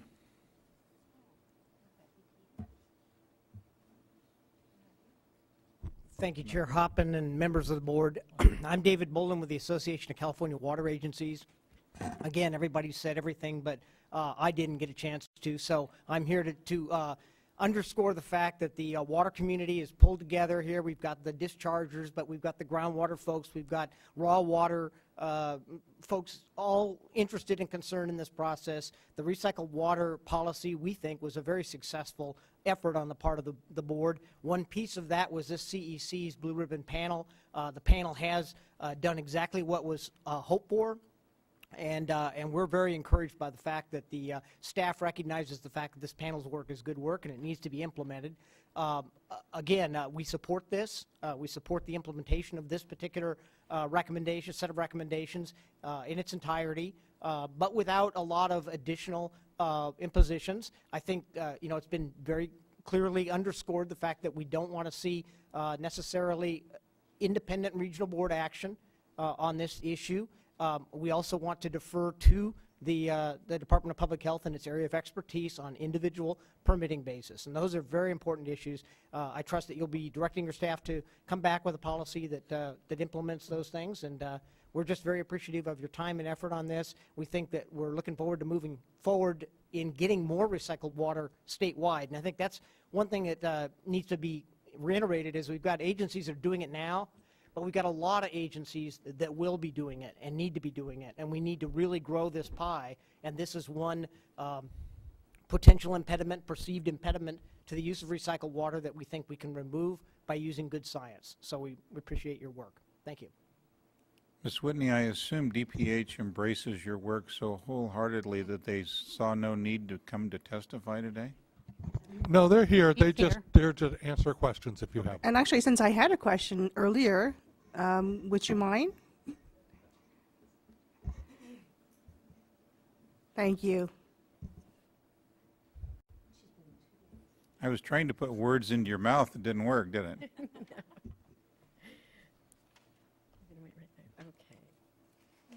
Somebody much taller than me was here. Am I on? Okay. Good afternoon, late in the afternoon. Thank you, Chairman Hoppen and members of the board. I'm Leah Walker with the Department of Public Health, the Division of Drinking Water and Environmental Management. I'm Chief of the Drinking Water Technical Programs Branch. I'm here today on behalf of Gary Yamamoto, who's in the process of returning from Southern California and asked me to be here today. With me today is Dave Mazzara, a staff toxicologist. If you ask for any of the names of those chemicals, I'm going to turn to him to pronounce them because I stumble over those. I, like others today, prepared a bunch of comments, and as I've been sitting here, I took a bunch of them out, and I'll just try and get to the points that you have asked, particularly Member Dudok. And the comments have been raised on the September 13th letter that we sent. And I want to make sure and say that we appreciate the significant efforts by the panel and their systematic, transparent, and scientifically based process for identifying CECs to monitor. However, that doesn't take away from our authority or responsibility, and we were asked by the state board staff to submit a letter specifically on the surface spreading projects. I was asked what was our justification, how did we come up with the chemicals, the additional ones that we had in our letter. We've been working on regulations for groundwater recharge for indirect potable reuse for many years. I think you're all aware of that. We have had long lists that are still associated with our draft regulations. We appreciated this opportunity to have somebody take a look at those. But nevertheless, we took a look at the list of chemicals that were recommended by the panel, took a look at the ones that we had on our list, and then determined the ones that we felt should still be added to the list for the surface spreading projects. They don't include everything we have on our list. They're the ones that we felt were the most important.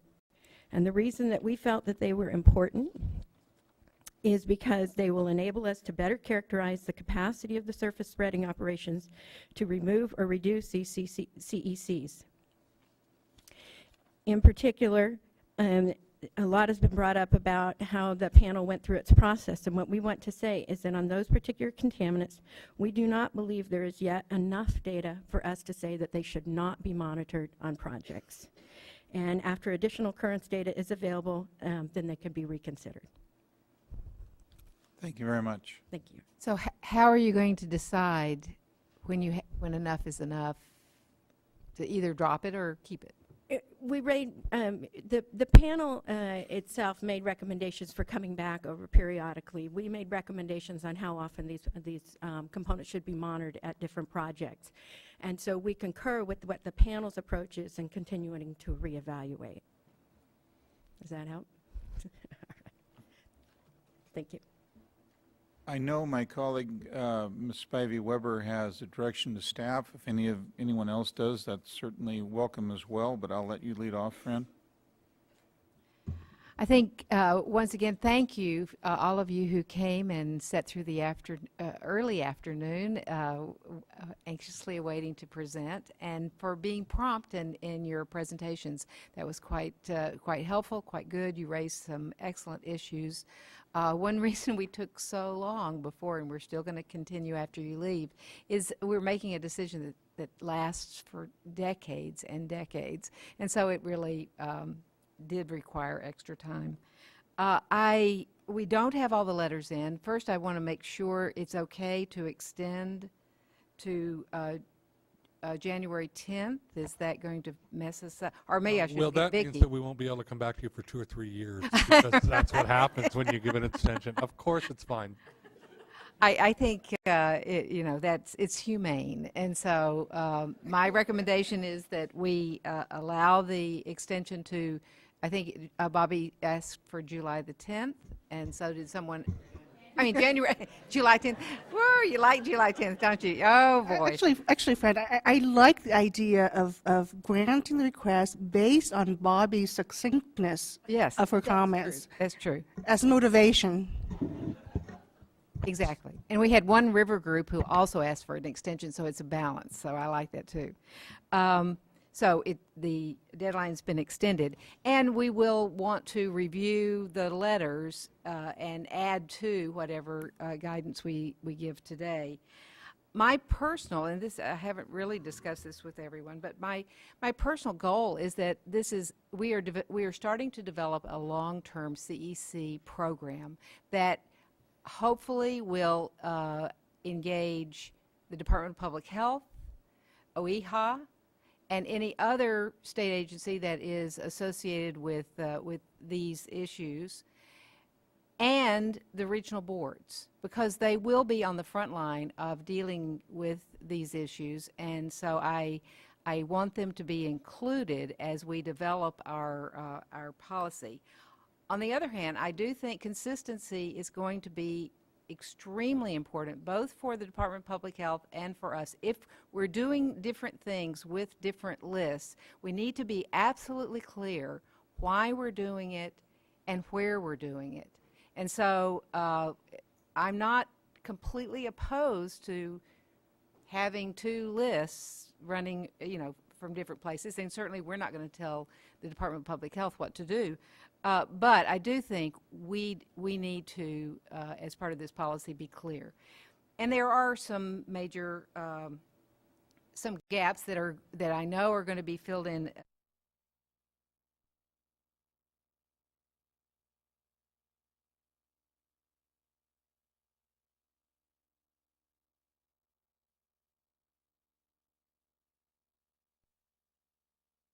Aren't covered, but there still are some gaps there, so that should be in our long-term plan. Secondly, I understand the ocean environmental work is going to be coming out in the spring or summer, and so that will be added to this long-term approach. We talked about environmental health associated with recycled water. I would say in fresh water, not just in ocean water, is another area that I think we're going to need to develop over time. And so I guess you get this sense that I'm interested in a framework that goes over a long period of time and the order in which we should be doing these things so that we can start raising money and lining up the various studies that need to be done. In terms of going with the bioanalytical approach, I think it's the only practical way we can ever get our hands around these issues within a time frame that the public is going to understand. If we say, we'll let you know in 10 years, we might as well say nothing. And so we need to have a way of responding. But there are some individual constituents that are going to be on the front lines soon. And so I don't think we can just say only one and not the other, although I would emphasize that the bioanalytical method is important, not so much, as I understand it, for doing it, because we already know kind of how to do it, but what to do when we find a problem. And that's, again, I think a very important thing for the public. And this is where for the recycled water community and for people who have public health issues, if we don't have a way of responding when we find a problem, then again, it's not very smart to put out someone, have a big red sign and say danger, and then not let people know kind of where to do or what to do. So let's emphasize the bioanalytical, but also, but particularly emphasize what to do in face of challenges. And I guess finally, I think the tiered approach that you were outlining in the staff report is a good idea, because it certainly shows a way of moving the constituents that we'll be concerned about kind of up and down the ladder in terms of how well they will, or what we will be doing, and how much attention the public should pay to these various things, or that agencies should be paying to these various things. And so those, and small communities, fabulous comment, and from Savicwa, and because we've seen with the septic systems and other things that we've dealt with, if we don't think in terms of not just urban areas where there's a lot of recycled water going on, we really need to think about the rural areas as well. And again, think in terms of what will work for those areas, not what will let them off the hook so that they can, have water and it might be contaminated. We don't want that, but we do have to have something that will work in rural areas. So that's my list. Tam, did you have additionals? I don't know that you left me anything to add. No, it was, thank you. That was very, very well summarized. I would just keep it short by thanking everyone, staff, members of the team, and all the stakeholders involved for your continued commitment to this effort. We would not be here without you and all of your hard work leading to this date. So thank you, and look forward to the continuing work that we'll be doing on this matter. Thank you all. Before we get into the next item, can I just ask a question if you're going to move on? I just want to make sure we're clear on a couple of items. I heard a lot of concern about the inclusion of the regional board, regional boards adding additional comments. I did not hear a direction that folks wanted us to go, and so we will work on it, but I just wanted a general idea of what the board members are. I want to reserve my judgment on it until I have a chance to read the written comments that come in. There are a lot of people who are not here today. Obviously, none of our colleagues in the environmental NGO world is here, and certainly we didn't hear from the regional boards today, but I can probably guess what their input might be. So I would like the benefit of those input before giving staff my direction on this matter. And that's good enough. Well, I would add, we will be continuing the Oroville issue, and I think sitting down with the regional boards who are doing this work right now and having them as part of the conversation as to how we will move forward with the ultimate goal that we don't have independent lists popping up because of the inconsistency there, but getting them in the conversation is going to be essential. Thank you. can I say something now? It has It has nothing to do with recycled water. We've had a lot of people retire around here, and it's unfortunate to me that everyone that regularly comes before the board isn't here today. because someone's retiring that I think is very important, and we've had a lot of important people retire. But to tell you a bit about myself, when I first became involved in political activities, if you will, I considered myself to be reasonably conservative. I found that I had some of the better relationships and better progress with people that I would consider to be more liberal than myself, to many degrees, quite frankly. One thing I never had was someone that I didn't worry about having speak on my behalf. And today is Bill Rukeyser's last meeting. And I can tell you that Rook is the only person I've known in my life, other than my mother who does it without my permission, that can speak on my behalf. And I think if you sat Rook and I down, you would see there was probably a difference of political philosophies at times. But when Rook deals with the media, he probably has precluded this water board from being sued by tens of $millions of comments that I would have made. When I do make a comment, he convinces them that I really didn't mean what I said. And you know me by now well enough.